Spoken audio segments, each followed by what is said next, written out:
Hello, Dazzle. Thanks for coming and hanging out with me today. I'm glad that you're here. Today, I want to talk about obesity. Oftentimes, when people find out that I am obese and once was morbidly obese, they will usually give me some speech about calories in and calories out. Well, this idea that balancing the same amount of calories in with the amount of calories out is kind of a myth. The first thing to talk about is that a calorie is a unit of energy equivalent to the heated energy needed to raise the temperature of 1 gram of water by 1 degree Celsius. This means that the measurement of energy really has nothing to do with the human body and has been rather arbitrarily applied to nutrition. The only reason that calories is used for the measurement of energy in food is because it's something that we can actually measure. Um, so a sample of food is placed in a insulated oxygen filled chamber that's surrounded by water. The sample is then completely burned.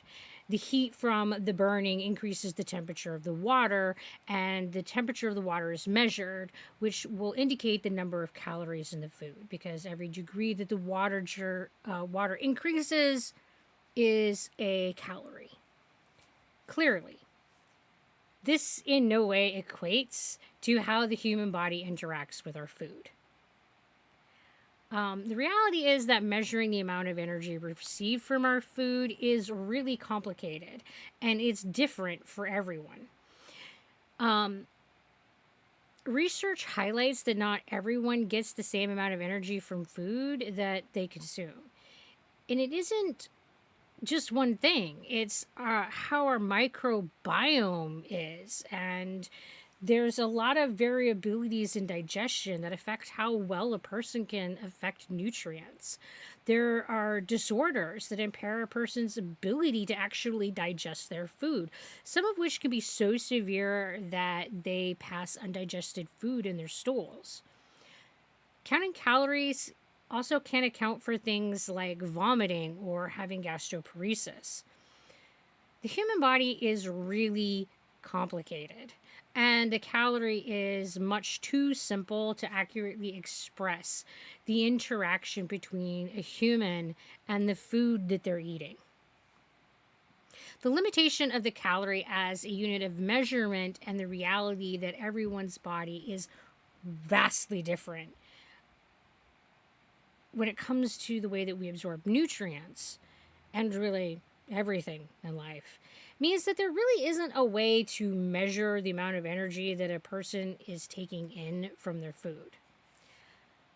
We use calories to talk about this because we really don't have anything better.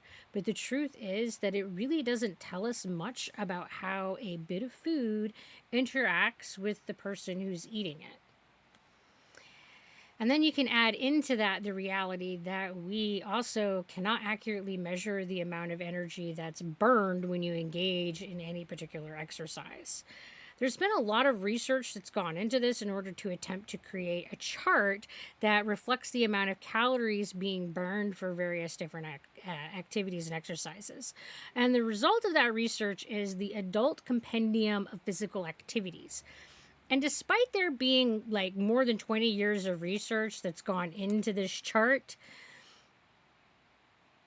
their site includes a disclaimer, and that disclaimer reads, quote, individual differences in energy expenditure for the same activity can be large, and the true energy cost for an individual may or may not be close to the stated mean MET.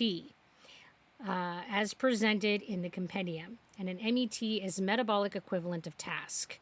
This means that experts in physical activity aren't able to accurately estimate the amount of calories being spent during exercise. How is an individual supposed to do it? Well, if you look it up on the internet, it's pretty simple. Most every website gives the advice to use the values listed on the Adult Compendium of Physical Activities, or to monitor your heart rate, or to use a phone app. Most phone apps use the data from the Adult Compendium of Physical Activities, which those who creating it indicate isn't accurate for individuals. And monitoring your heart rate isn't any better. There are numerous things that affect your heart rate other than the amount of effort that you're putting into an exercise. Things like your emotional state, medical conditions, and hydration level can greatly affect your heart rate. I mean, according to heart rate monitors, I should be rail thin given that I am tachycardic more often than not. Despite the silence clearly telling us that weight management isn't as easy as calories in versus calories out, almost every website talking about weight management makes reference to this faulty idea. This is disservice to those of us who would like to actually lose weight, as it doesn't actually present the science that would help us achieve that goal. It also serves to further the stigma that surrounds obesity as a problem being limited to those people that are lazy or who suffer weak will. The evidence suggests that the advice of calorie counting, either in or out, is far too simplistic to be accurate. However, an increased understanding about diet and exercise is important. Diets without exercise are not optimal, and exercise without consideration for what you eat is also not optimal. Do both in moderation. Eat generally healthy, but don't be obsessed with calories. Try to be more physically active.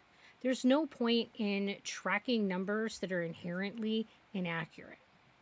Well, that's about it for my rambling today. Thanks for coming and spending some time with me. If you like the video, click on the like button. It really does help. And until we talk again, you guys be sure to take care of yourselves. Bye!